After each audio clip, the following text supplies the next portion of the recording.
The opinions you hear on Your Mountain from individual hosts or guests do not necessarily represent those of Your Mountain, our sponsors, or other entities we're affiliated with professionally or otherwise. You've waited long enough. Go listen to the show. There are millions of acres of opportunity out there. They belong to you. Every day, decisions are being made that affect your land, your water, your wildlife. You should know about them. This is Your Mountain.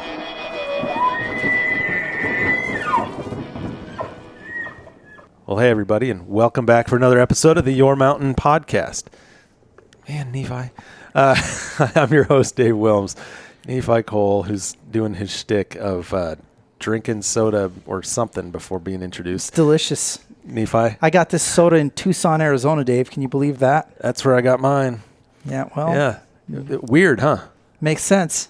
Because we're in Tucson, Arizona? Yeah, at the same time, same place. Sitting in your hotel room at 10:20 p.m. It's late, but I'm tired. yeah, I don't have a presentation in the morning. I do. Oh. And let me tell you how prepared I am for it. I am not. Yep. I'm not prepared for it. Well, I'm disappointed. But I'm here because this is more important, apparently. It is. It is to me. If that makes you feel like I knew if I didn't do it, I knew if I didn't record with you tonight, you were just gonna be. It's because he does this all the time. You're gonna be so mad at me. He tells me to bring if people could see how much this gear, it's like its own suitcase. It's massive. I mean, I'm packing gear around, and it's just like I'm like a Sherpa. Are you the one that always travels with it? Yes. Because he stores it at his house. Dave can't be trusted with gear. Yeah. You should know that. You're like, if there's anything you should know by now, is like, if it's gear, that's not Dave's thing. If Dave was doing a podcast, the gear he would use would be an old tape recorder. But you know what that tells you? I take good care of my gear because I can still use that old tape recorder. It would be a Walkman, and he would just like click that thing in. That's what we'd be doing a podcast with. But Dave's audio is always loud and clear. That's because I care. Because Okay. I'm the guy that actually adjusts the audio. Oh, yeah. Yeah. So you want to make him sound good. Well, somebody has to. And so you sacrifice your own sound quality That's the way I am. to lift I'm me up. team- You're just I'm a giver. Player. You're just a giver. Yeah, I'm But a team anyway, player. yeah, I felt like if I said no, you just would lord that over me for I don't even know how long.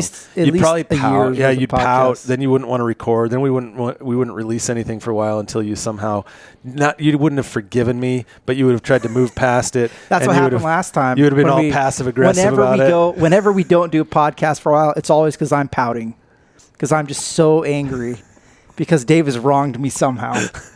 I can see that. There's some truth to what you just said. None of that's true. No, there was that one time you got so angry because I wouldn't record with you in the airport in Denver because it was one of these like literally. So I scaled it down. Everything fits in here. Oh, you got a little dry bag? Yeah, I got it from Pennsylvania Game Commission. Thanks, guys. Yeah, I've got one of those too. Yeah. Did Steve give that to you? Yeah. Yeah. Okay. Yeah, Steve and Dave. Sunday hunting talk? Yeah. No, it was before that. We actually before that. We actually about a year ago we went out there and we talked and for talked we talked at their conference. For everyone's listening, we actually do. We actually do that. Well, somebody called us and said, "Will you come speak to, at our employee conference?" And we're like, "Yeah, sure, we'll come do that." Yeah, actually, if you're listening, you're looking for a speaker for an employee conference. That's the one thing we know how to do. We can do that. We can get on airplanes and fly. Yeah, we can do that. We're good at that.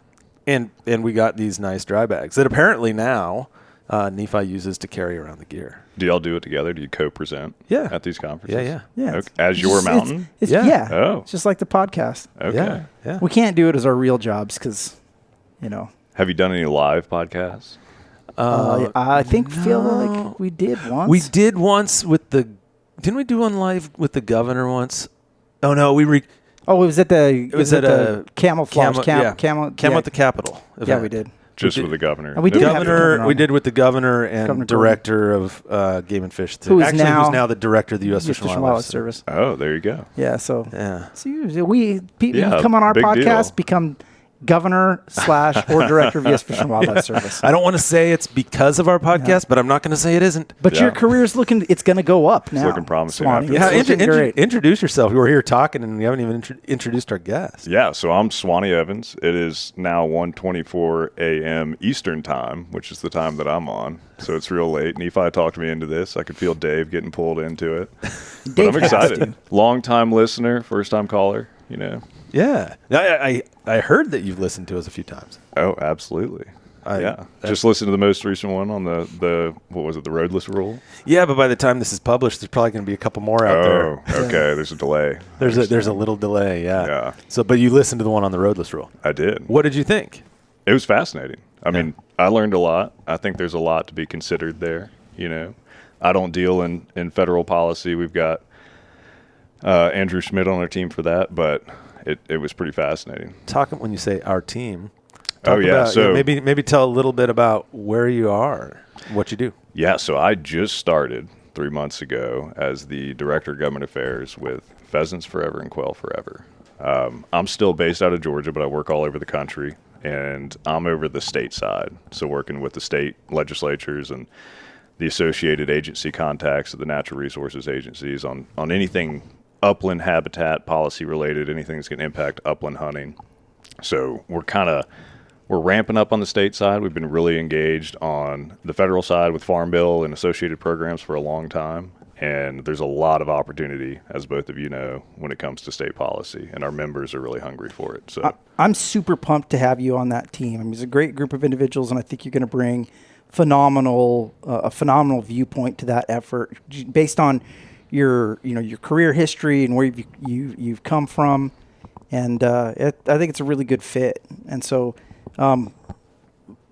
tell us about let's talk about like how you get where you're at. But first, I want to know, how come Wyoming doesn't have any quails? We were having this conversation a couple of days ago. Because we live there. So we don't care about how good the quail hunting is every place else. I want to know how come I can't hunt quail. I know you're relatively new to the organization, but we're putting you on the spot. Why are there no quail in Wyoming? Can you get me a covey of quail in my backyard? Even though there's not quail, there is a Quail Forever chapter, I believe. Oh. Yeah, and it's a relatively large one that's right over the line there in southern Wyoming, I believe. I might be getting that wrong. There's a big Pheasants Forever. Do your chapters, are they all Pheasants Forever / Quail Forever chapters? They're do you have different chapters? So we actually have 2 sets of membership, 2 different chapters. It's all the same organization, but we do have staff that are designated as Pheasants Forever staff, and then mostly in the pheasant states. And then we have, I think it's a large percentage of our conservation staff that are now Quail Forever. So we've really expanded in the South. That's cool. I mean, I know in Southeast Wyoming we have, I think the biggest Pheasants Forever chapter is in my neck of the woods in the Cheyenne area. Okay. In like the biggest town. No, but. Well, yeah, but also there are only a few pockets of the state that have viable pheasant populations, right? And they tend to be in the eastern part of the state. Sheridan has. There's 14 in my backyard. Yeah, I was like, Sheridan has pheasant. I'm not joking. There's like literally 14 in my backyard. Yeah, but we don't have quail. I know. But we don't have quail. Anyway, back to that. Why don't we have quail?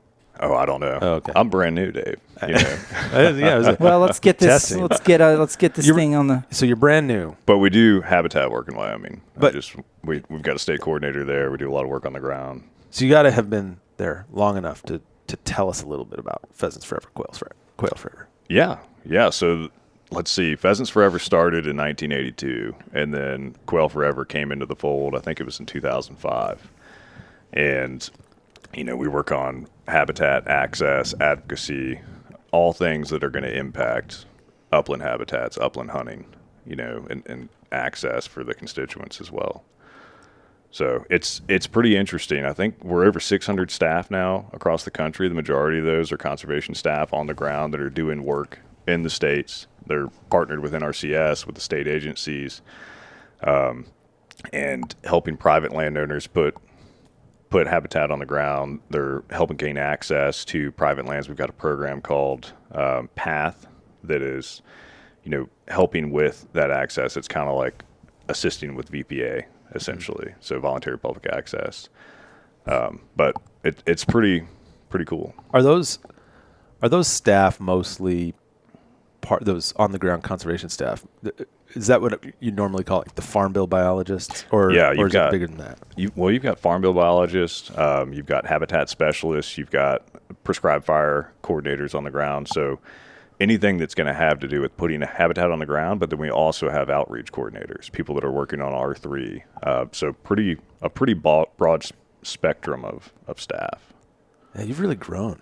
It's grown significantly, yeah, especially in the past few years. I remember that farm bill biologist program is really kind of a cool one, isn't it? I mean, the way the partnership works and with the federal government and the kind of the cost share on the employees, right? Yeah, and absolutely.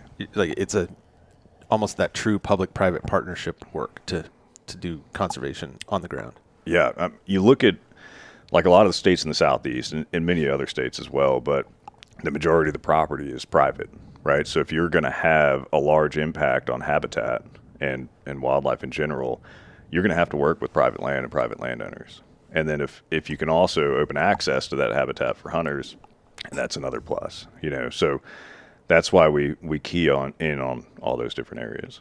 I think that's a real underutilized opportunity is, working with landowners who do work with USDA in those programs to open opportunities for hunting too. I think there's, a bunch of people are doing it, but I think there's way more opportunity for it, especially when you have these big landscape scale easements and the opportunities that are available there potentially too. So yeah, I think there's a lot that we're just scratching the surface of what can be done with some of these collaborative conservation approaches that also look at access opportunities. Yeah, so we're here at the Association of Fish and Wildlife Agencies meeting in Tucson, which is why we're all sitting in a hotel room. But I've been talking with all the directors of the state natural resources agencies, and I'm new in the organization. I'm not new to conservation, so I've known a lot of them for years. But everybody that I've talked to is so excited. They want to tell me all about how Pheasants Forever and Quail Forever has worked with their agency to help put more habitat on the ground, to help with outreach, and they're excited that we're going to double down on policy now as well. So I'm obviously I'm a little biased, but I'm the most excited. Pheasants Forever and Quail Forever has this incredible history of habitat on the ground, of access, and that continues on. But advocacy at the state level is relatively new. And I've been traveling around the country kind of doing this listening tour is what I call it, because we've got a lot of members that have a lot of ideas about what they want to see in their local area. And we're trying to figure out how we're going to prioritize things going into the 2026 sessions. We're engaging here and there where we have the opportunity right now in different interim study committees and signing on to support letters and dealing with budget reconciliation stuff in different states. But there's a lot of excitement around what's going to happen in January. And how we're going to prioritize efforts on the ground and how we're going to engage membership in that, whether it's just. Yeah. Oh, go ahead. Sorry. No, please. I was going to ask so as you're doing this listening tour, what are some of the issues that you're seeing percolating? I imagine that it's probably different depending on what region of the country you're in and, what some of the political dynamics of the different states might be and ownership dynamics of states might be. And I'm just kind of curious what you're seeing. Like give us a sampling of some of the things that you without saying here's what we're prioritizing, just what are people saying? Yeah, so I was just out in Colorado, and I met with a lot of the chapter leaders out there in our regional rep, and we've got a strong presence. So we started out in Denver, met with 9 of the chapters, and then went out to eastern Colorado.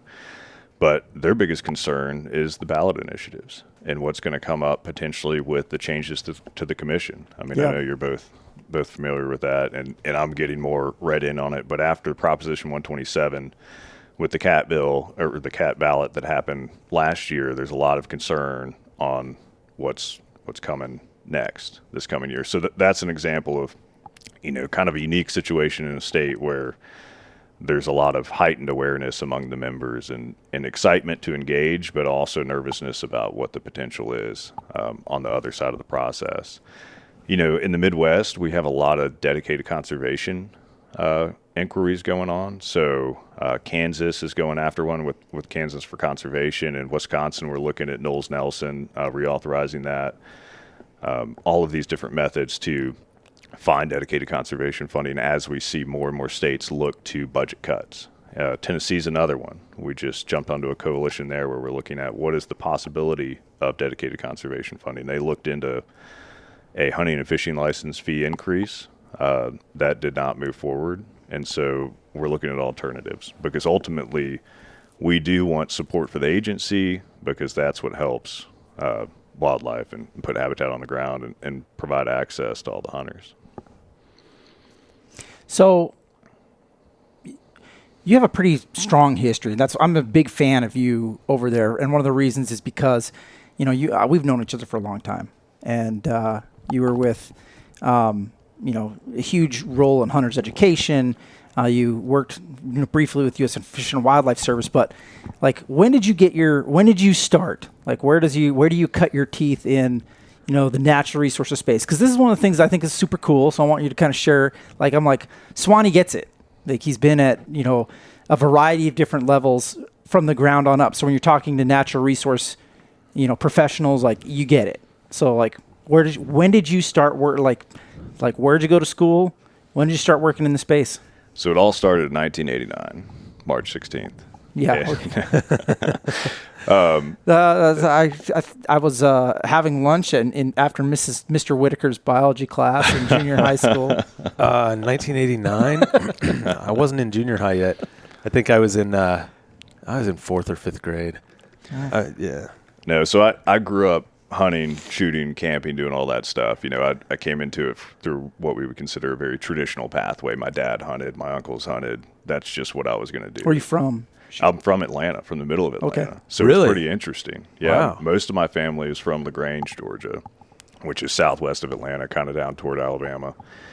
And so I kind of got the best of both worlds. My dad, at the time, worked for IBM and before they downsized. And so we lived in Atlanta, but I could go hunt at my grandparents' place on the weekends, So that's what started my love for wildlife.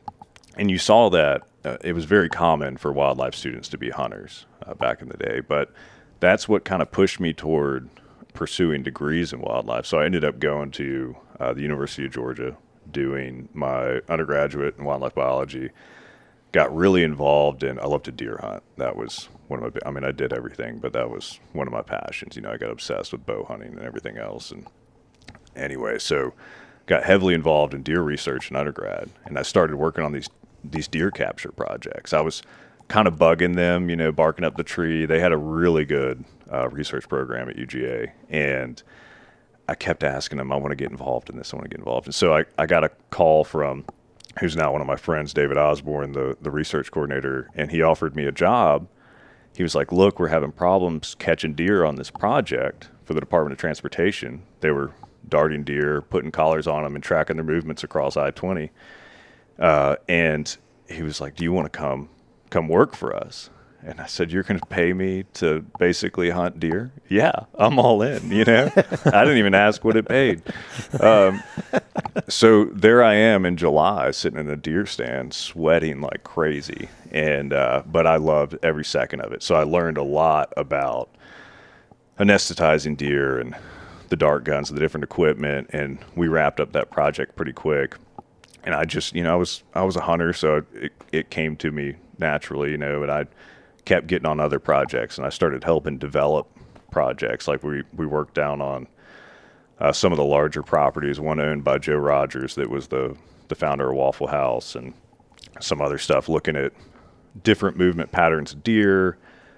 Went up to Pennsylvania from there, working on, Kip Falks was one of the founders of Under Armour. He owned this 7,000 acre property up in St. Mary's, Pennsylvania.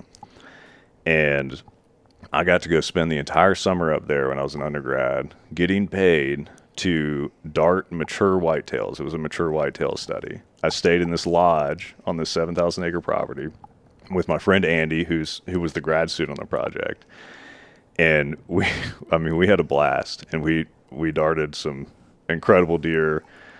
It moved through that project. But anyway, did you take selfies with these deer when you darted them? Of course I did, Nephi. I got a question about that, because I early in my career, I did some darting, right? Of prairie dogs? Well, I'm just kidding. That was different. That was a different job. No, it was actually in undergrad, when I say darting, it wasn't the way you did it. When I was in undergrad, I was a wildlife major grad, as well. it was prairie dogs later. I actually did field work with prairie dogs later, yeah. But we were live trapping. We weren't darting. But I'm curious if the technology has changed at all. Because, I mean, you had to get pretty close. Oh, yeah. I mean, these dart guns, it's not like you're sitting there dialed at 150 yards or something. Like you're talking like 40, 50 yards. Oh, closer than that. Were you closer than that? You have to be, yeah. I can't even remember how close. I just remember it was pretty close. Because we were darting. It's cheating. It's like shooting fish in a barrel. Like in college, I had to learn how to use, and you maybe had to do the same thing. You have to learn how to use the dart gun, like you're getting trained on how to do it in the wildlife program. And we had a research facility. I went to the University of Wyoming. We had a research facility near there, and they were doing CWD research. And so to give you practice, you just go up to the facility, and there'd be a bunch of elk in captivity in there, and you just shoot through the fence. But you do that, and then you go out, and my recollection is you go out then and you practice taking blood samples, and you do all that. 'Cause like it was a research training, like training facility and research facility, but like it wasn't like you were actively hunting them. I was like, you can get them when they get in that corner of that fence. Yeah, this was a little different. Yeah. But darting is like bow hunting on steroids, because you're not just worried about impacting the animal where you want to, and you're looking for that quad or that hamstring on either side of the femur and the rear leg. You could take some front side shots. Those are more tricky. I've got an interesting story about that on Bald Head Island. But anyway, with darting, you've got to hit where you're aiming, right? So you're worried about point of impact, but you're also worried about the kinetic energy of that dart when it's coming in. So you are adjusting the two types of dart guns that I have experience with are, one would be a cartridge fire with like a 22 blank, and the other is CO2 powered. Yeah. And both of them have a mechanism by which you can adjust the pressure, and then your elevation changes with each different pressure setting, but you have to have your pressure setting right based on the distance, right? So if you're shooting them at 10 yards, you got to have much lower pressure so that dart doesn't over penetrate, because you can break femurs that way. You can have all sorts of other harm to the animal, and the goal is to, humanely anesthetize the animal and then have it move on about its life after you're done processing it. So there's a lot of factors involved in that, and I mean, you really, at least with what we were doing with telemetry darts, which are heavier, meaning they have that radio transmitter in the back of them so you can go find them afterwards, you don't want to run them past like 30 yards. And that's general guidance. I mean, other people are going to have different experiences, but that's with the trajectory, how slow the dart moves. I mean, what I was referencing on Bald Head Island, we were doing this study with what we might talk about later, but it was Gonacon, which is an immunocontraceptive for deer, like deer birth control. Mm-hmm. And Bald Head Island is this golf cart island off the coast of North Carolina. And so they had privately raised funding to do this research project with Gonacon.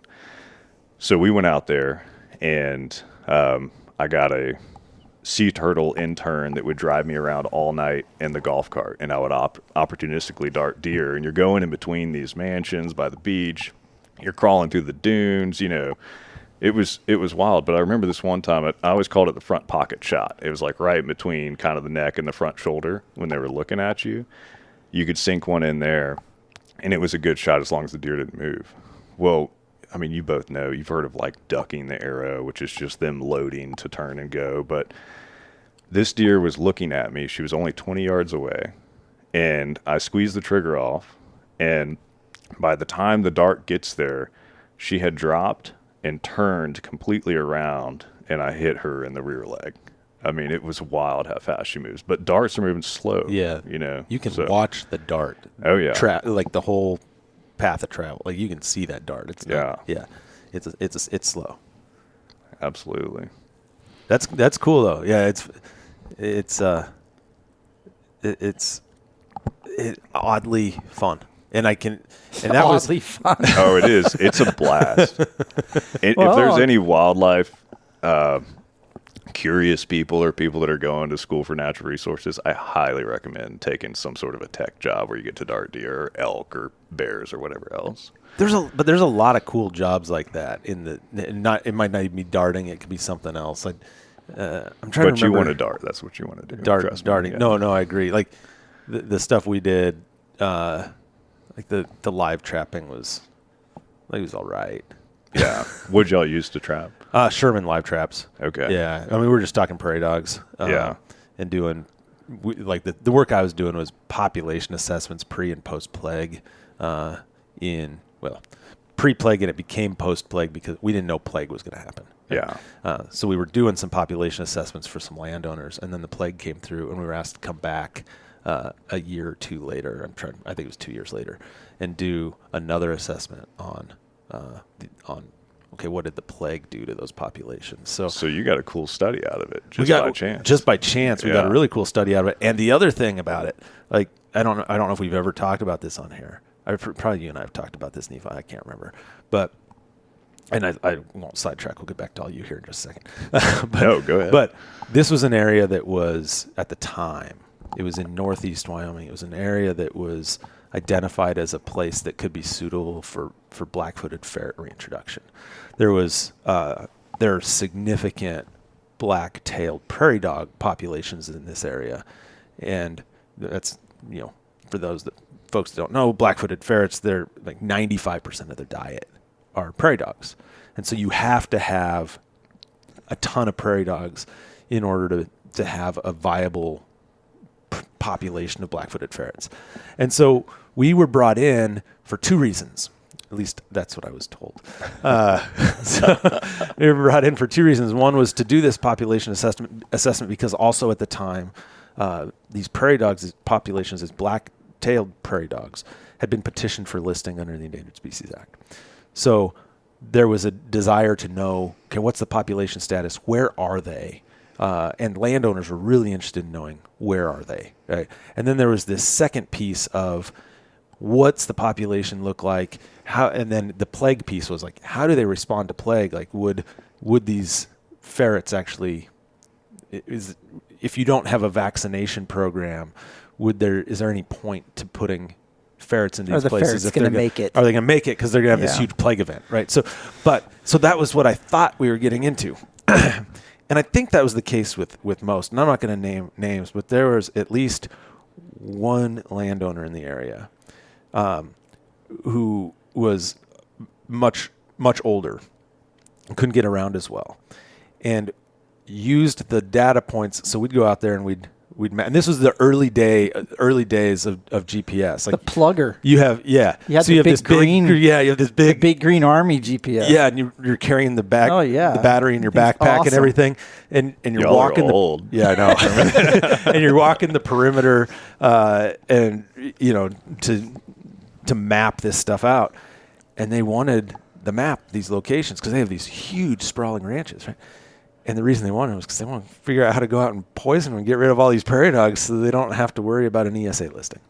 Like if it happens, they're not going to have any on their property. Yeah, no habitat for no the ferret. Not for the ferret. It was for the prairie dogs. Oh yeah.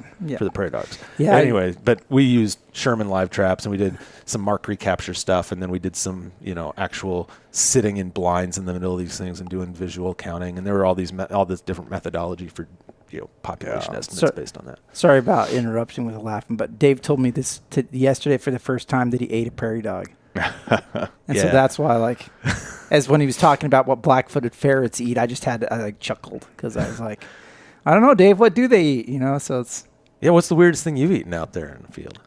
Ooh, we used to do a wildlife supper at UGA, and so we always had a mystery meat, and this title is not on my resume, but one year I was the meat committee chair. So, I mean, I cleaned. It should be on your resume. Oh, it should not. But I cleaned deer, pigs. We did a bunch of beaver back straps, which were really good. But I think that year I had nutria as the mystery meat, which is fantastic. It just tastes like beaver. But because that's something everybody eats all the time. Yeah. That's not why he's laughing. If you've never had beaver back straps, you should try it. Calm down, Nephi. But anyway, we would have gray fox, red fox, just anything you can imagine. Coyote, which was kind of nasty. Yeah. A lot of raccoons. better than prairie dog. I've never had prairie dog. It's probably pretty good. How was it? It wasn't great. It wasn't. And How'd you cook it, I stressed out the whole time. Like I was really, really nervous. No, so grilled it. Okay. But I was really stressed. I grilled it right next to the rattlesnake. Yeah. And it was, I don't even know how to quite describe it. But I was nervous because you have out there, obviously plague, you have hantavirus, and I'm like, why are we doing this? Was it tough? It was, yeah, it was, I can't, I thought it would taste like squirrel. Yeah. It doesn't. You probably should have like parboiled it or pressure cooked it or something to tenderize it a little bit. I had no idea. I was living in a tent. I had a little charcoal portable grill. Yeah. I cooked it until it was so done that I couldn't tell the difference between the prairie dog and the charcoal. Okay. Now we know why it wasn't good. Because I was terrified. I wasn't going to cook it to medium rare. Like, I'm pretty sure that wasn't going to kill the plague. So I definitely overcooked it. And was definitely really nervous to eat it. And like, it doesn't come with a 5-star review on Yelp. Like it's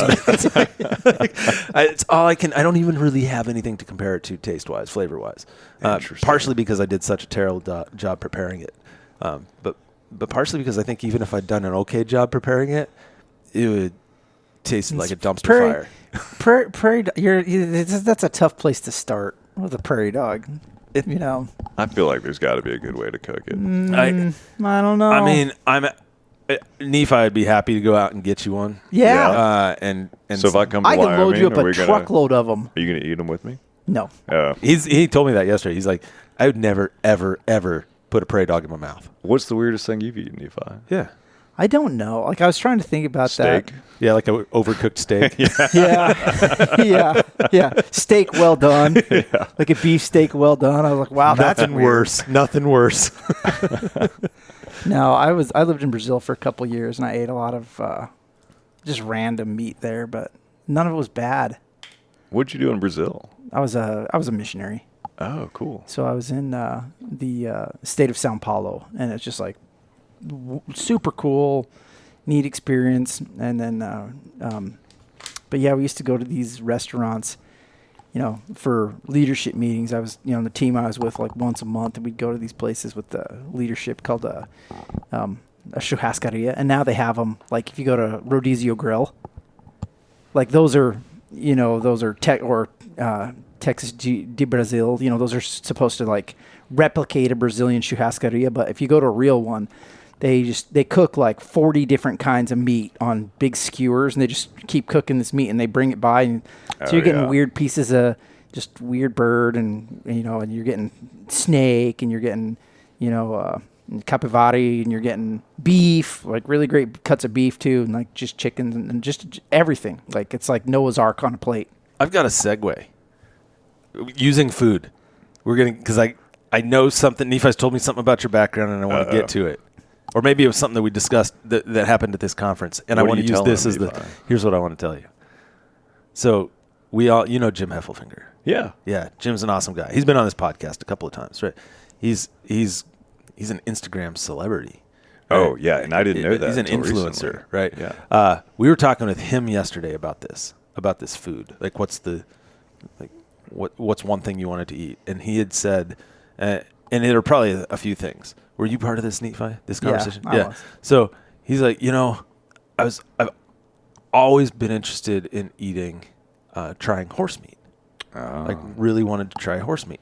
And in the U.S., obviously, you can't do that. Like, maybe you have a horse, you kill your own horse, you eat it. Don't tell anybody, right?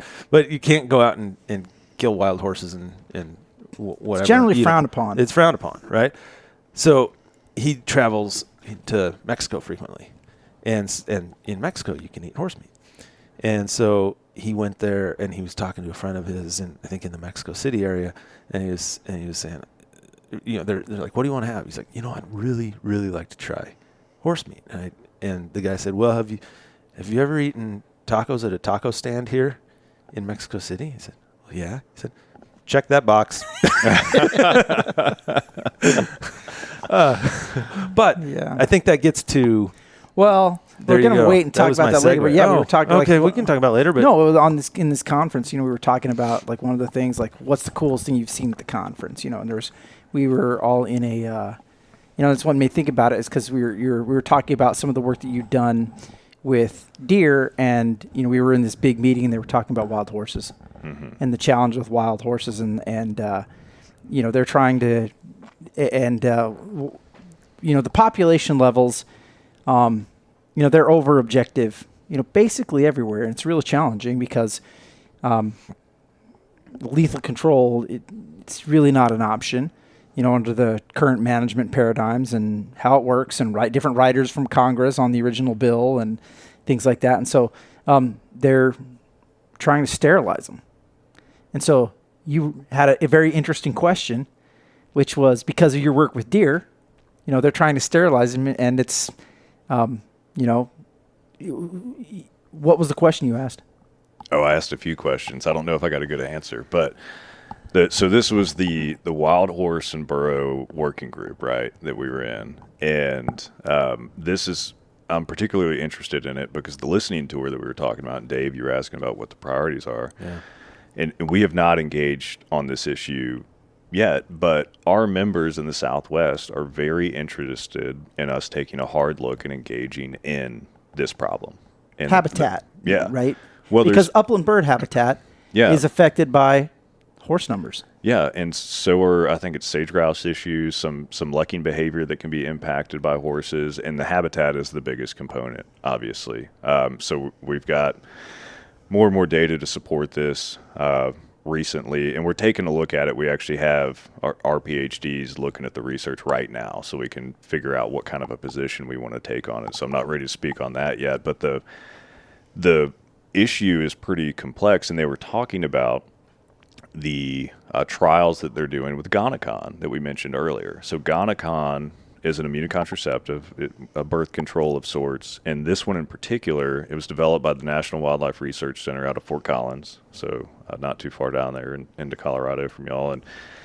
And it's a gonadotropin releasing hormone inhibitor, if I'm remembering this correctly. Nobody hold me to this, but this basically it stops the hormone cycling. So in whitetail deer, it would stop the estrus cycle. And you're not getting that same chasing phase as much anymore because does aren't coming into estrus. But the research that we looked at in whitetail deer, and I did some research on Gonacon in particular and published with NWRC at one point as well back in grad school, showed that the efficacy of Gonacon is not that great. So in whitetail deer, it was one study, it was 80-something% for the first year, meaning that 80% of the females that you inject with this they're not conceiving, they're not getting pregnant the first year. The second year, without a booster dose, it dropped to 40%, and then it went down from there. So yeah, the horses, you asked the question to the guys, and it sounded like they have a similar issue with their use in horses. Absolutely. I think what the gentleman from Wildlife Services conveyed was that based on the preliminary findings, because it sounds like the research is not complete, the efficacy is sitting right around 60%. Is that what you heard? First year? On the first year? On the first year. Yeah. And then it drops from there. But it's much higher with a booster dose. So the follow-up question was, are you marking the animals? Because if they're doing this in corrals, that's a different story. But if they're doing it out on the range and opportunistically darting, then if you're not marking the animal, you don't know which one that you've hit with the dose already.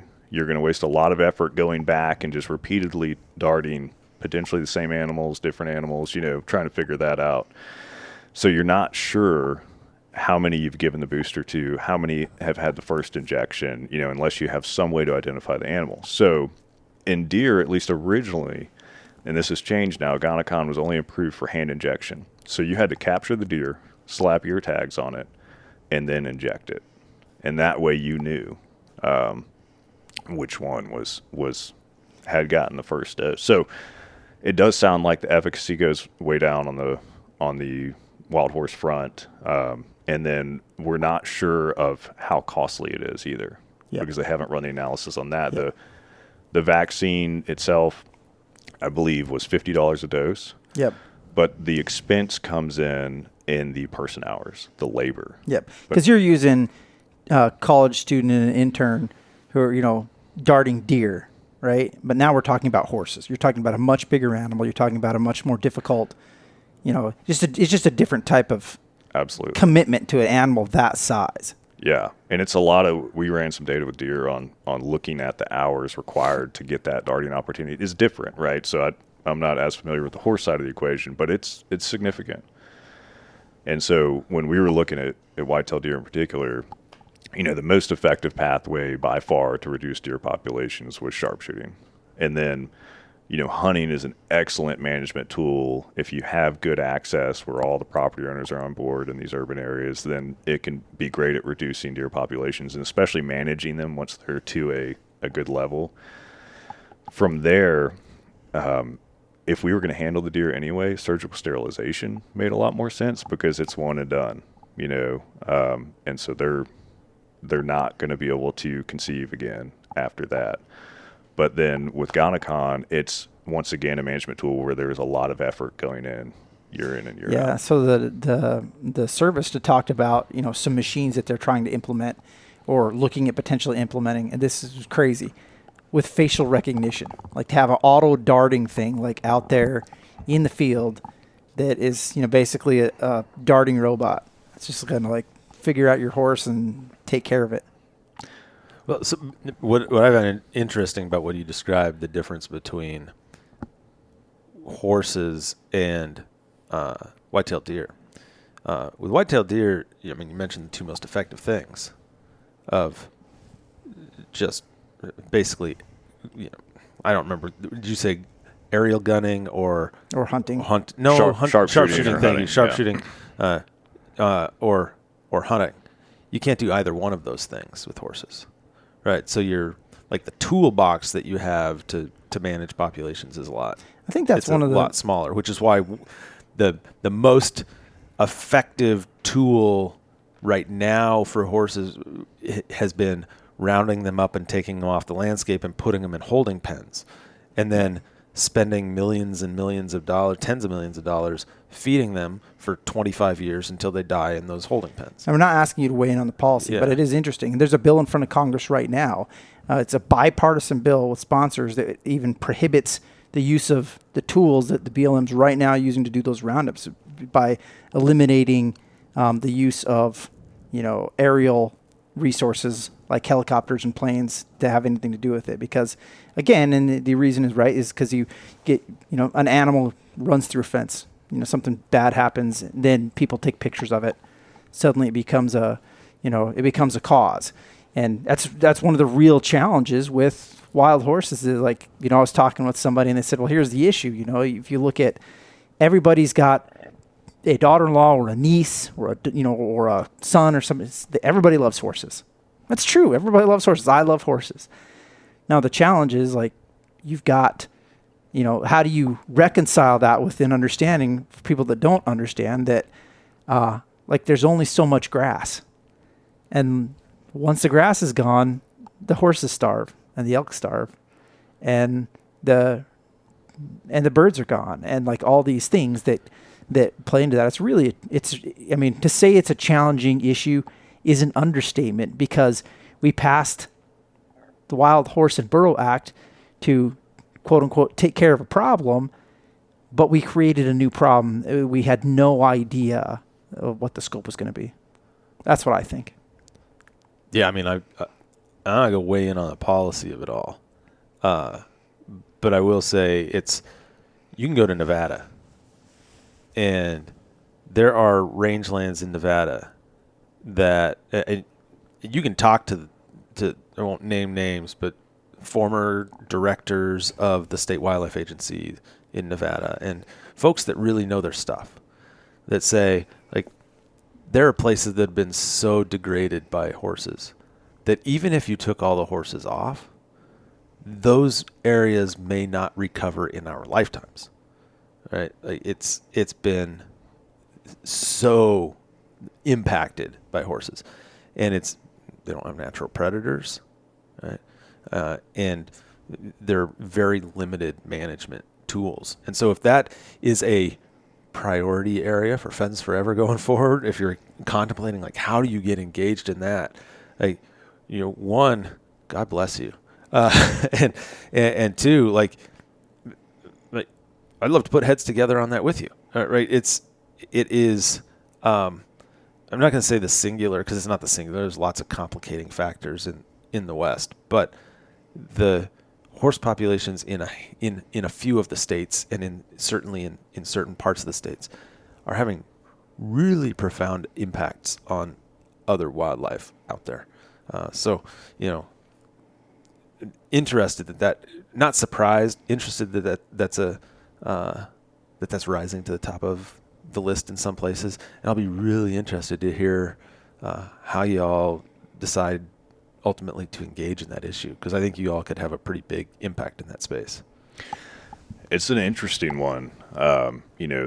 Some of the commissioners for Arizona were there in the meeting, and I spoke with them afterward, and they even publicly commented in the meeting that this is one of the issues that they constantly hear about every single week from their constituents, which are mostly sportsmen and women, right? And it's no different for us. When I kind of started this listening tour, I got on a call with our Southwestern chapter leaders, and this was the biggest issue that rose to the top for them. So, like I said, we haven't figured out, what direction we're going to go with it as far as exactly what our policy position is going to be on it. But there is no doubt that if you talk to the overwhelming majority of wildlife professionals that have degrees in this space and a lot of experience, they're going to tell you that the best thing is to have horses off the landscape, but there's a lot of emotions and other stakeholders tied up in it. But without a doubt, that is the best thing for wildlife and for habitat, is to not have the horses there. So that it's complex with a lot of stakeholders weighing in, and we've got to, any tool in the toolbox is something that's fair game, and we can see where we can go from there. And if there was a way where immunocontracceptives could be extremely effective and that would lower the populations, of course, that would be great.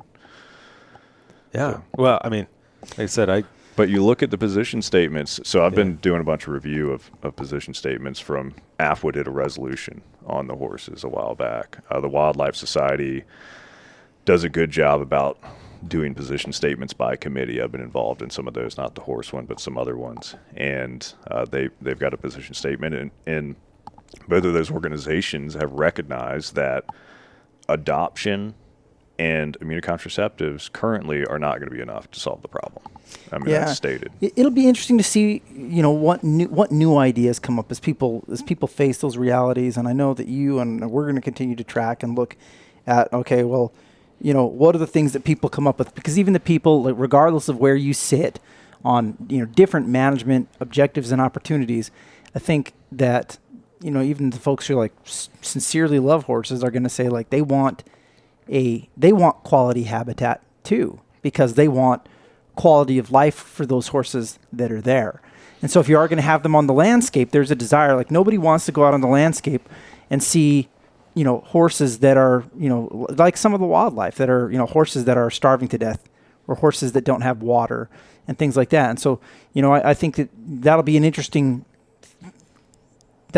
question as we move forward. And we're going to have to face this. We're going to have to move forward on this, is figuring out, okay, what's the centroid of things that we can agree on when we get away from, our comfort zones and start talking about the pragmatic solution for the challenges that are raised by the wild horse issue. And it's it's not going to be easy, and it's not going to be tomorrow, but the conversations will happen.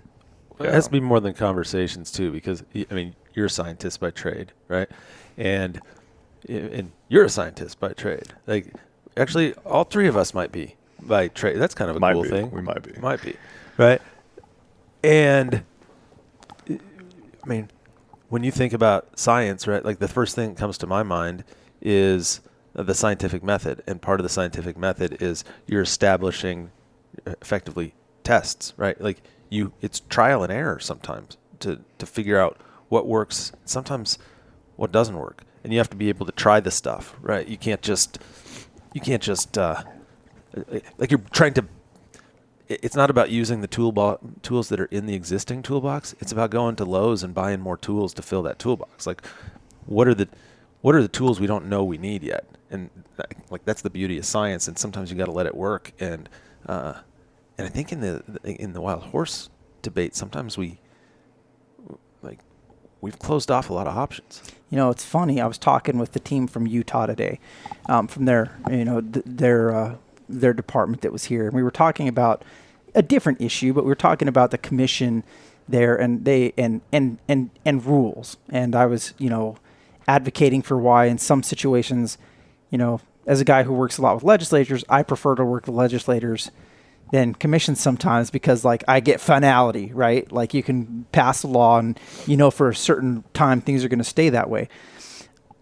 But the problem with that is when you pass those things, sometimes you pass a law with you set something in stone and you don't always anticipate the problem that you're going to create 3 years from now when technology changes or needs change.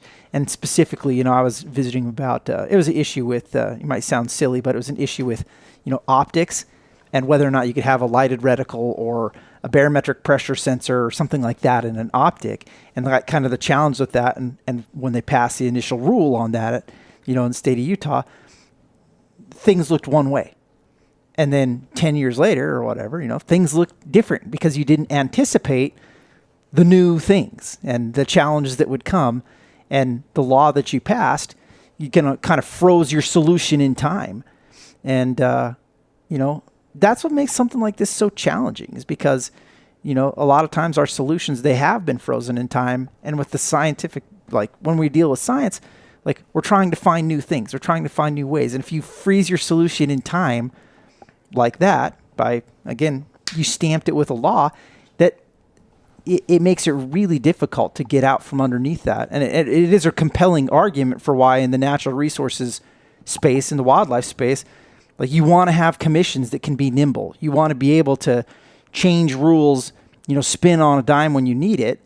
It's one of the reasons why I think one of the sad things is like that our game and fish commissions can't manage the wild horse populations. Because I think if they could, even if you had a population number, again, like you just said, we want to have this many in this type of an area, and then you let local decision makers find creative solutions to meet whatever goal they're given, the world would be a way better place on that issue, like it is on many. Did I yak for long enough? I was doing a pregnant pause.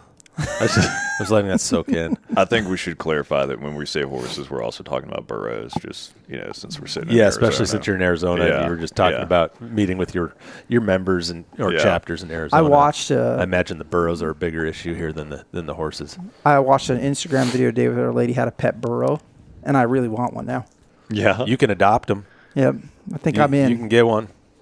You can adopt a few thousand of them. Yeah. I'm going to put them in the backyard with my pheasants.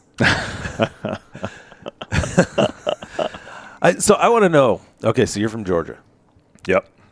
I want to know and you're working for an organization that's national. It's like it's everywhere, right? Like, what's the big difference between working on issues in the West and working on issues in the East or Southeast versus Northeast, or like break it down a little bit because it's like this country is so diverse and different. And the issues are so different. I'm just kind of curious. So you talked about the horse issue. Obviously, that's very Western focused. What other things are you hearing from your chapters and members that listeners here might be like that it might resonate with them too? Well, something that's really different. That's growing up in the Southeast, prescribed fire was a big thing, and fire is one of the best habitat management tools that we have when it comes to cost effectiveness and in these fire evolved ecosystems. And in the South, they've done a pretty good job. Smokey the Bear was probably one of the most successful marketing campaigns ever that kind of was detrimental to prescribed fire because it marketed fire as a bad thing, which it can be, but it's also a great management tool. And when we're talking about like quail in the Southeast, a lot of other species that need early successional habitat, all of the positive things that the fire brings, you need thinning, you need prescribed fire on the landscape. And so that can be a lot easier in some of the eastern states, some of them. And you come out west, and there's a little bit of a different mentality around it. We still have some great burn programs out here, but you get into states like Colorado and others, and it becomes much more challenging. And part of that is because of regulation. Some of that regulation is warranted as well because of how easily a fire can get out and really spread quickly across the landscape. So prescribed fire is one of them. And that's something that we're always going to be dealing with PF and QF. You start looking at hunting regulations and access and opportunity, and you start looking at crowding and other things. And that's kind of going into a previous role that I had, but we're still engaged in a lot of hunting access with my role with PF and QF, and it's drastically different. I mean, with quail seasons and pheasant seasons and everything, there's still a lot of great opportunities across the state, but you start looking at access opportunities, and it can be a big challenge. So out west, you've got a lot of access on public land.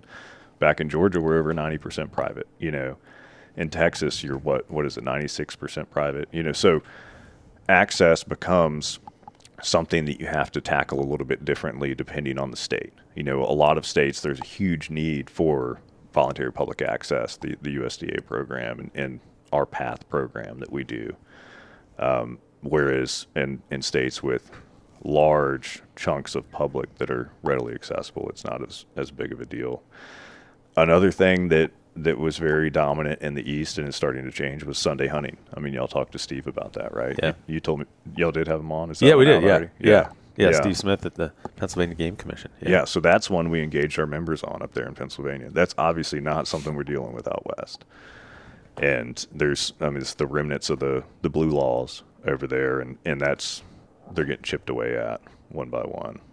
So those are just a few examples of how the cultures differ a little bit. Obviously, every single state is different when it comes to the structure of the State Natural Resources Agency, and figuring out how to navigate each of those is a unique challenge as well. So I got to come back for just a second to the land ownership pattern, because even in the West, I'm going to say it's going to be a little bit different state to state, right? Because, like, for example, where we are, yeah, we've got a ton of public land, but you know what we don't have much of on those public lands? Pheasant. They tend to be, where we have them, they tend to be on private lands, just because of the nature of, where the not a lot where of the natural forage is, where the grasslands. yeah. And so it does tend to be, more in the eastern plains, foothills of the Bighorns where you are, a little bit in the Bighorn Basin, west of the Bighorn Mountains, just little pockets, but they all seem to be on private. So I think you might have some of the same issues even in the western states that you have with the eastern states on an access standpoint. They're just on those issues with birding. The issues that are going to be little islands of the same problems, surrounded by giant areas of public land that don't have that don't have that same hunting opportunity. But there's lots of cool, come out to Wyoming sometime. We'll chase huns or chuckers. We'll never catch the chuckers, but we'll chase them. You can watch them fly. Yeah. after your dog kicks them up a quarter mile away. Yeah. You can watch them fly. Not my dog. Well, no, I'm not talking about Murph. No. He'll be right here. Yeah. I feel like we missed something in your background. I feel like we skipped something. We did. We went straight from college and darting deer. You worked on other control, right? Yeah, where'd we leave off? Darting deer on an island. Darting deer. I don't even think we got there. I just skipped forward to that one. So, yeah, I did my undergrad in wildlife, got into the deer research realm, all the capture work. That was fascinating. Ended up working for Georgia DNR doing private lands work, so writing management plans for private landowners with quail and deer in mind and all sorts of other things, and helped out with the state deer management plan that was going into place, and wanted to go to grad school. And I couldn't find anybody that I wanted to go to UGA specifically, and I wanted to work on deer. I mean, that's what I wanted to At least you weren't focus on. picky. I'm I wasn't sure picky at nobody all. else wanted to do that. Nobody else wanted to work on deer. It's not popular at all. Yeah. So at the time, none of the professors had money. You know, when you're talking about a master's of science degree, it's usually funded. You're usually getting paid to go to school. It's some dedicated project. And so I was trying to track some down and couldn't find anything. And I came up with this idea that we had learned about this organization in my physiology and nutrition class called White Buffalo Incorporated. White Buffalo is a nonprofit. They work across the world on ungulate issues, usually overpopulations of ungulates. And they're small nonprofit, but they continually published in the literature, in the peer-reviewed literature, which was not common. So I had heard about working for them. You'd travel a lot. You'd do a lot of sharpshooting work, and they were constantly pulling data off of their projects. And I remember I was driving to Fort Collins with the research coordinator. We were taking a load of fawns out there for chronic wasted disease research. We used to trailer them with the veterinarian, would seal them in Georgia. We'd have to drive straight through the night to Fort Collins and drop them off, where they unfortunately all got CWD in a lab. But Yeah, that checks out. yeah. So we're headed out there, and I was talking to him about this. I was like, I've got this idea. What if I could work for White Buffalo and fund my graduate degree that way and pull data off of their projects? And he was like, oh, Swanny, I've never heard anybody doing that. I don't think it'd work. And so it kind of like deflated me. So I talked to my mom. I'm a mama's boy at heart, right? Called my mom, and she was like, I think you should still talk to Dr. Warren about it, who was one of my favorite professors at the time. That was really well known in the urban deer world. So I talked to him, and he was like, you know what? Shoot him an email and tell him that I'd be willing to take you on if he's willing to do it. So I email Dr. DiNicola, who's the guy that runs White Buffalo, and it was just like a statement of inquiry with my resume. I can't even remember what I said, but he called me. We talked for an hour and a half, and the next thing I knew, he flew me to Connecticut to put me through like his sharpshooting training program. And that weekend that I was up there, he agreed to fund my entire graduate degree.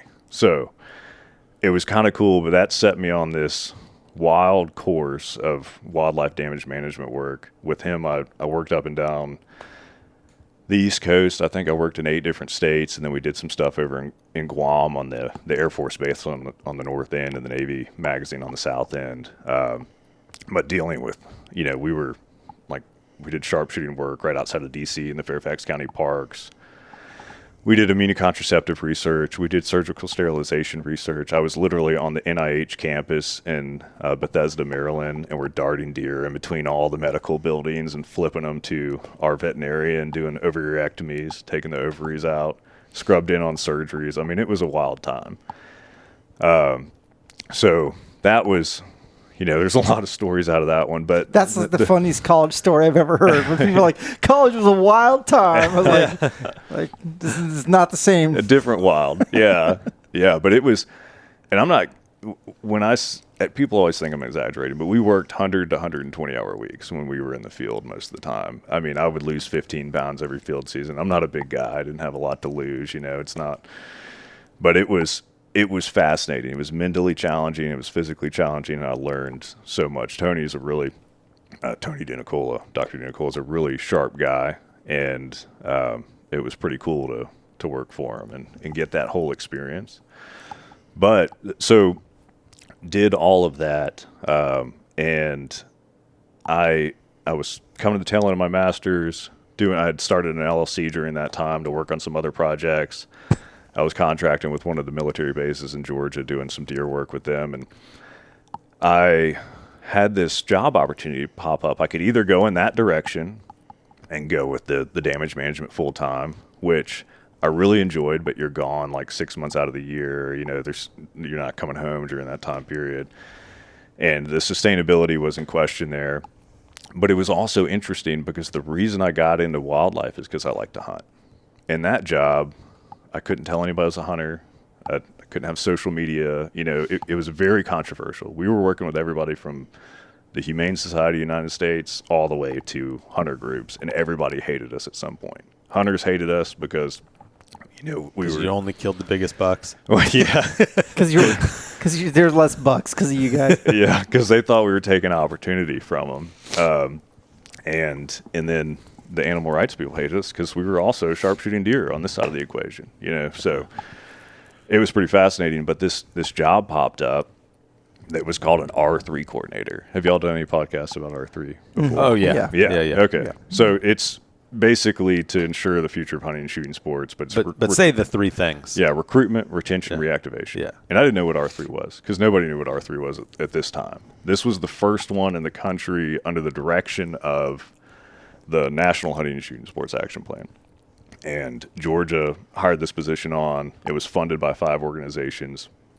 And I saw that job posting, and I read it. I was like, I don't know. And then I came back around to it, and I got excited about it because the reason I got into wildlife, once again, was because I like to hunt. And I'd been doing all this stuff that was fascinating, but I hadn't been, really defending hunting, really ensuring the future of it. And so I applied for this role, and I stepped into it, and it ended up being a pretty cool experience. I mean, we got to pilot a lot of stuff just by nature of it.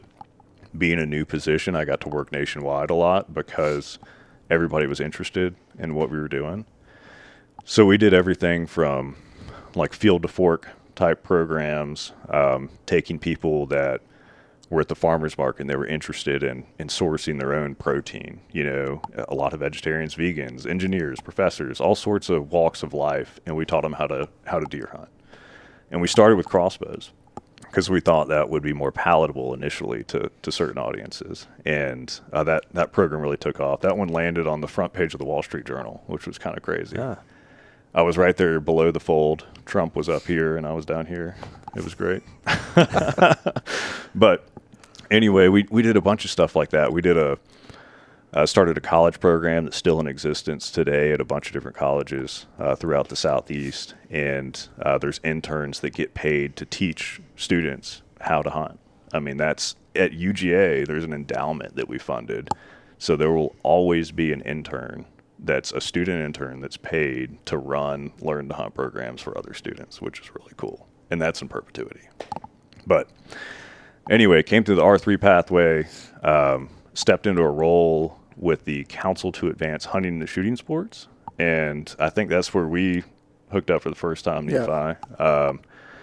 And just was working with all 50 state natural resources agencies, worked with the industry, with all your major nonprofits, actually worked with PF and QF a lot in that role. The CEO was on our board, really good. That was Howard Vincent at the time, and then Marilyn Vetter, the current CEO, came on. They were both incredible. Always had great experiences with the organization. I'm making Nephi yawn over here.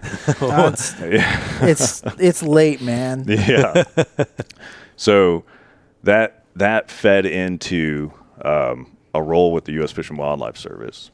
And I was the relationship manager effectively between the firearms industry, the fishing industry, and the states. The people that pay the excise tax and the people that put the money on the ground. And then when the shakeup came, I just got real lucky. John Zinnel with Federal Ammunition, who we all know, reached out to me. Also a past guest of the Your Mountain podcast. Yeah, I had dinner with him tonight. And he was like, I've been on there a few times. Tell him that you'll only do it if Zinnel can come. Well. And then he said, I'm going to bed. So we had a long conversation with him today about the need for him to, figure out how to sponsor our podcast. Oh, yeah. Yeah. He didn't seem very excited. No, he didn't commit to it. No. That's all right. We like him anyway. Yeah. He's a good dude. Yeah. He makes great bullets. In fact, I'm just kidding. Yeah. Federal's a huge sponsor of PF and QF. We love them. They're a great entity. Now let's quit making John feel good about himself. We've said enough about Jay-Z. Yeah, but so he reached out and he said, I talked with Maryland. I think they had lunch that day, and they've got this new position coming on board to build out a state affairs team. Something you should take a look at. And he knows I've always been very interested and engaged with state policy and wanted to go in that direction. In fact, I talked to you about it years ago, Nephi, and this was the perfect opportunity, the perfect time. I mean, I read the job description. I love the organization, and I love the direction they were going with this position. So I jumped at the chance, and I talked them into hiring me somehow. I'm glad you're there. It's going to be super. because Dave and I, we don't want to have Chris Tymeson on this podcast at every AWFL meeting. So it's good to have options. Has he been on there a bunch? Yeah, he probably has. So we joke a little bit. So, do you ever follow Saturday Night Live at all? Not at all. No, not at all. Anyway, there's a thing in Saturday Night Live with these guests that have been It's on. a show. It's a no. I'm not saying there's this thing called Saturday Night Live. I'm saying there's the guests that have been on the most times have this blazer. Like they joke about having the coat for the 5 times or 6 or 7 or however. You getting many times. Thomas in a coat? And no, he probably got himself a coat. Like I'm sure he has one, like maybe with our logo stitched on the back of it, and then like a big number 5 or 6 or however many times he's been on it. He wears it with pride. But he knows me. Like he what he called me today? He said I'm tighter than bark on a tree. He knows I'm too cheap to buy him. You're not going to buy him a I'm blazer. not going to buy him a blazer. Give me a break. So, but yeah, it's nice to know that there are other folks here we can sit down and visit with. No, honestly, And- I'm excited yeah. you're over there. It's like it's interesting, and I don't think people realize what a small world it is when you start working in really working in the hunting conservation community. It's not as many people as you think. Like there's lots of people that hunt. There aren't a lot of people that are actively working on the continuation of hunting and the shooting sports. There's just an assumption. In fact, this is maybe a criticism of like the hunting community and the shooting community is like everybody tends to be pretty independent. They all want to go find their spot on the mountain and hang out, by themselves, and they don't want to see other people around them. And you see it now where people are even territorial over, a spot that they hunted. They're like, well, on public land, like who's this other public guy coming to the spot that I hunt by myself? And they get all territorial about it. I'm that way. Of course you are. Totally that way. Aren't we all? We all, don't we yeah, all like- keep our public Yeah. spots secret? If you're not that way, you're lying. But the thing through is, your teeth. you'd be lying. surprised how few people are committed to doing that work on a state and national level consistently, like showing up at meetings, having providing good input, having the long discussions. It's not as many people as you think. Yeah, but I'm going to say this because I agree with you for sure. But I want This is my pitch, Dave, where I'm trying to get more people to do it. Well, I'm going to build off of that. Good, yeah. I'm not going to tell people to stay away. Okay. This is what I want to say because I love hearing your background, and the reason I think I was excited to spend a little bit more time talking about your path, your history. We get a lot of emails, from people that are in school. They might be in law school. They might be in a wildlife program. They might be, and they're all, not all of them are hunters. A lot of them are hunters, and they reach out and say, how did you break in? Like, how did you get your foot in the door? How did you get to where you got, right, from a career standpoint? We get that kind of that message a lot. I talk to a lot of students every year about that. We've had some listeners on this podcast that through the relationships we've talked with them and actually helped in some way point them to job opportunities because sometimes people don't know how to get them. I will say this. There are, like when I have an application open where I work, we might get several hundred people that apply.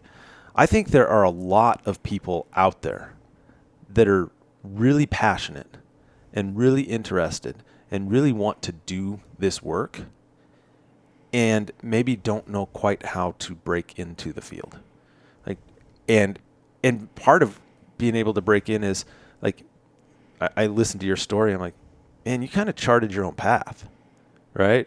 Like there's an entrepreneurial spirit that comes with some of this. Like you had to go take it. Like nobody was going to give you something. Can't sit back and wait for it. You can't wait for it. You have to know this is what I want to do, and you have to be very, very proactive. Right? You described the things you did, and like you're reaching out. You have to be proactive to get into your graduate program. Then you have to be proactive to hook on with this this company. Then you have to be proactive. It's a relationship business. Some of it is right. A lot of it can be relationship based. It's proactive. It's hard work. And you mentioned all the hours out in the field. You got to burn the oil. You got to, all the cliches. You got to earn your stripes, that kind of thing. But I think there are a lot of people out there that really want to do this work, but maybe need that little push. And I'm hoping stories like yours can give people that push of here's what it takes to break in. Well, I think I'm going to agree with you and disagree. Just to add, of course he's got to disagree a little bit. Here's the thing, though. He can never just agree with. No, me. he couldn't do that. No, I think you're right, and we say there's a lot of people, right? But here's the question: when it gets hard, what do you do? Are you committed to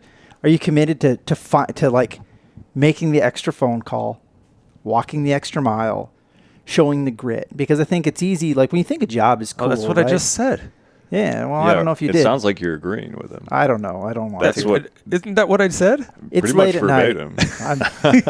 night. Read it back. Read the transcript back. Yeah. I Pause. control the transcript, Dave.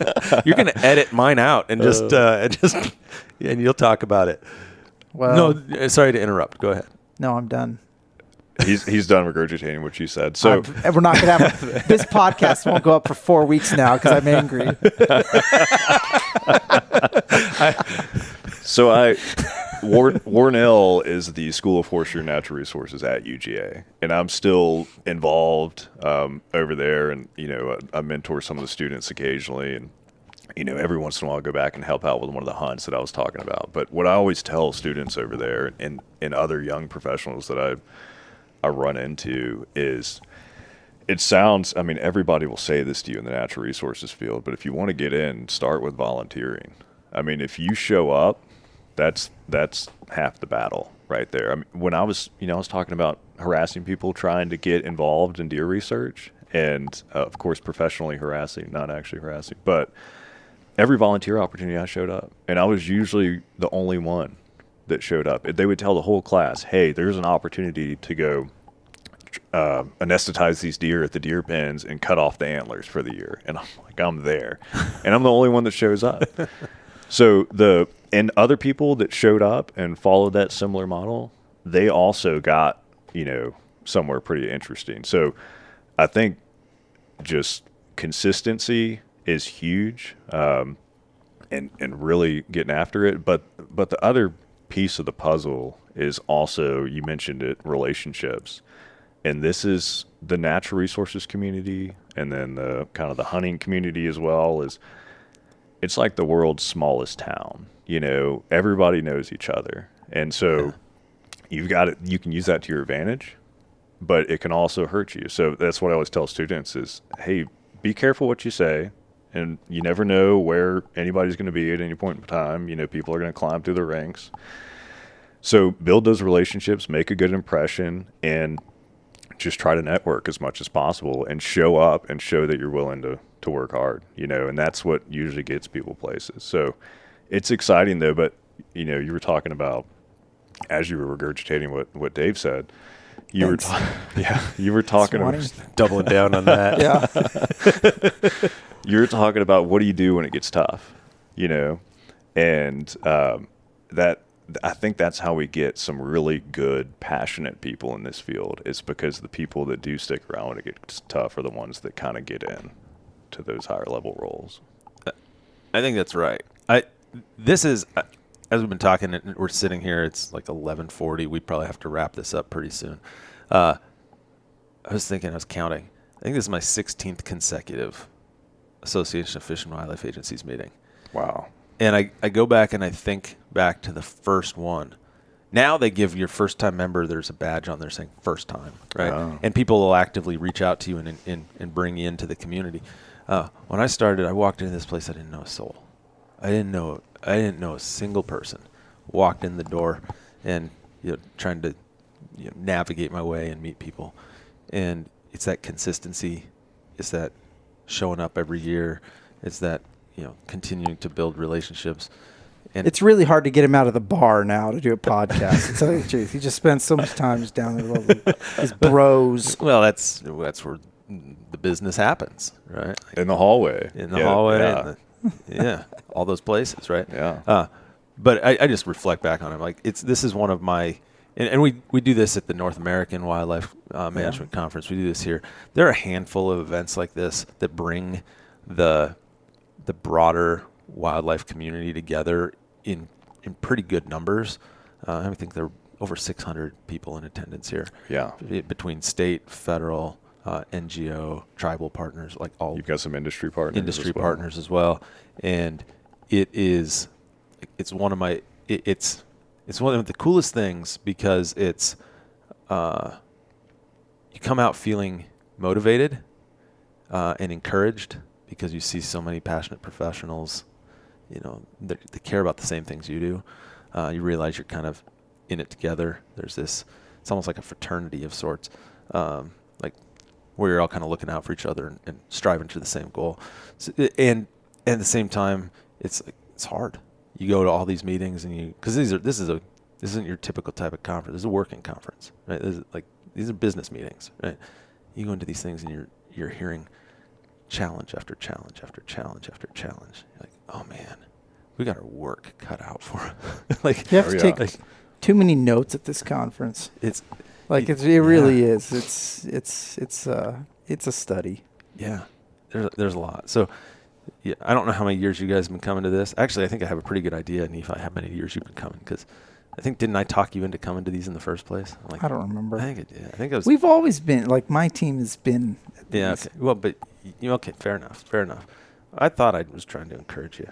Maybe not. I think you were surprised the first time. That's the truth. He's like, I think I told you to go. I think what happened is Dave's like, I'm going to this place. I'm like, I'm going to that place.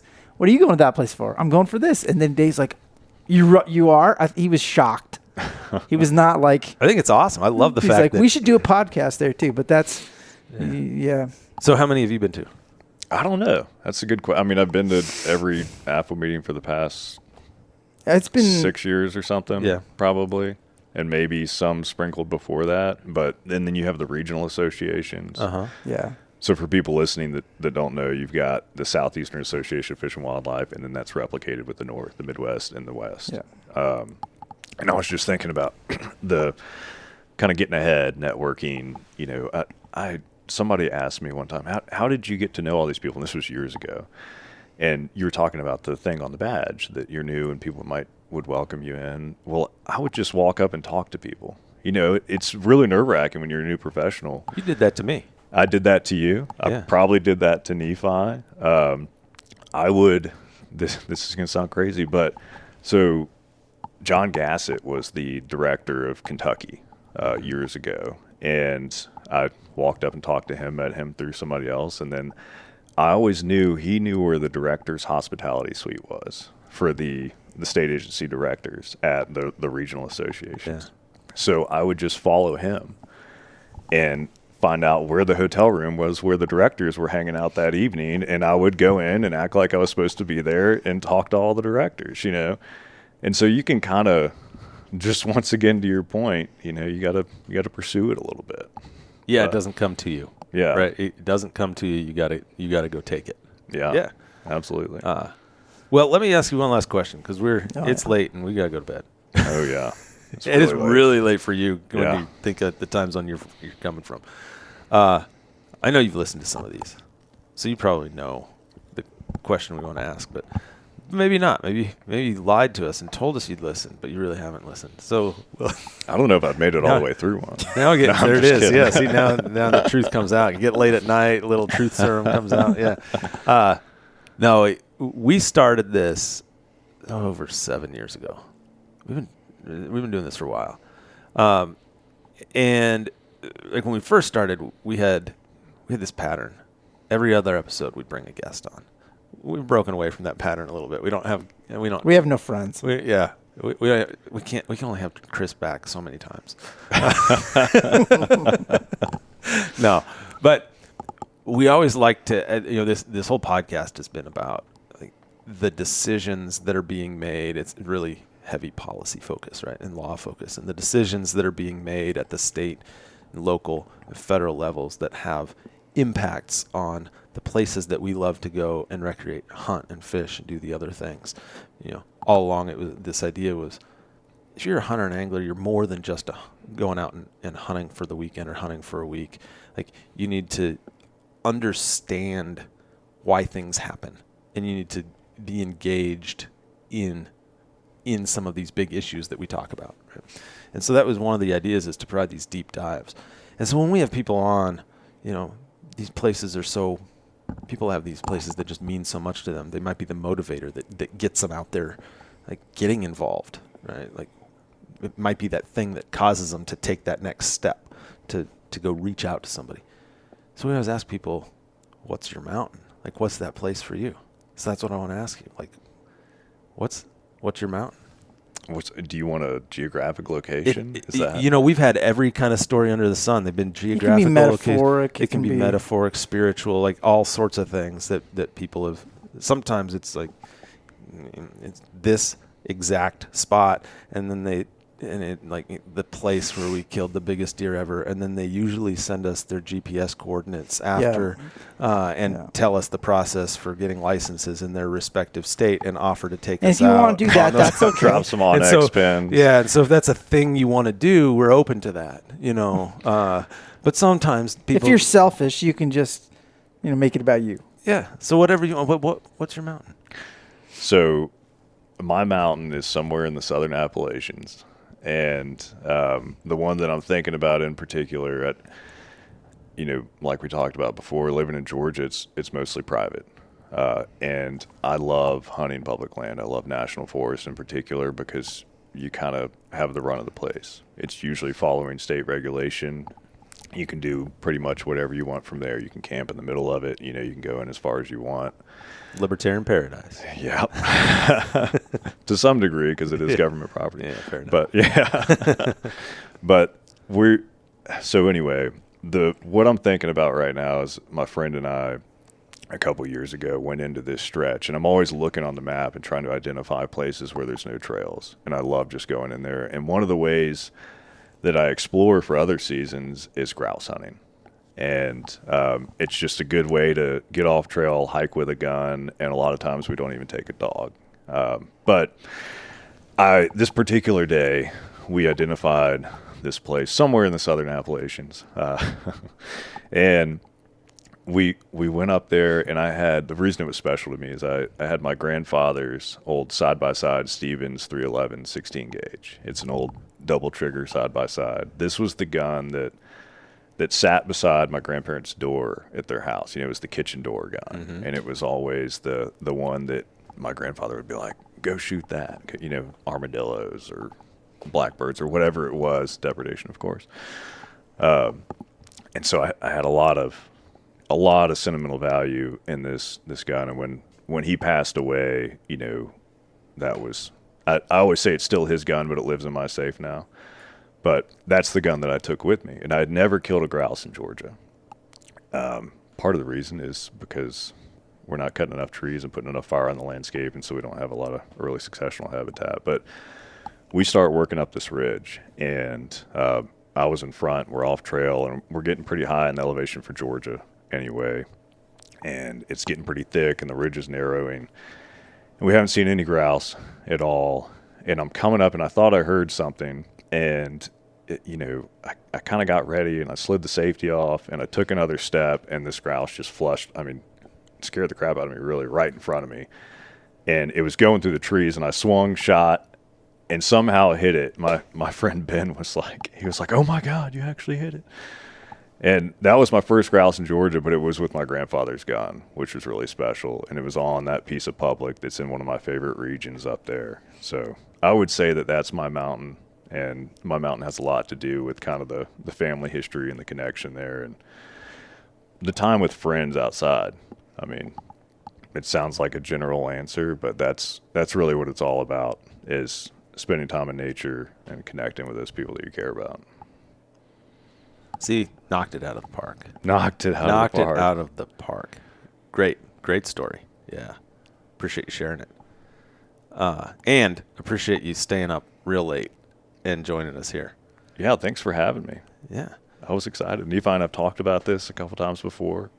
It's been years in the making, I think. Every off I try and get you on, but Dave will never record. Well, that's because you're trying to record. Me carry all the stuff and just... Because he wants to record in the middle of the night. Yeah, I had to drink a huge cup of coffee just to get ready for this. Yeah. Well, the good news But it's is because the days are just packed. Like, it's just go from 8 a.m. until 10 p.m. Yeah. every day. I mean, it's extremely productive, but it's exhausting. Yeah. So knowing that, we're all going through that same schedule here. So knowing that, even more appreciative that you carved out some time from your sleep schedule to spend some time with us. Yeah. So, well, thanks for having me on. Thanks for letting me talk about what we're doing with advocacy with PF and QF. We're excited about ramping it up, and I'll make my last plug here. If you want to get involved, get on our website, put your email in, and we'll get you on the list because we're going to be doing action alerts at the state level moving forward and trying to get more people engaged and, of course, working with all our partners in that process. well, awesome. I appreciate it. Really appreciate it. Appreciate everybody that listens to this, as always. Remember, you can find us, Your Mountain, at itsyourmountain.com. Remember, you can find us on social media. We're not there, but the pages are at the handle at It's Your Mountain. Nevi, last thought or good? I'm good. All right. I'm good too. I'm tired. Going to go to bed. I'm going to hunt this weekend. Maybe you all will too, because remember that life is about experiences. So go have one.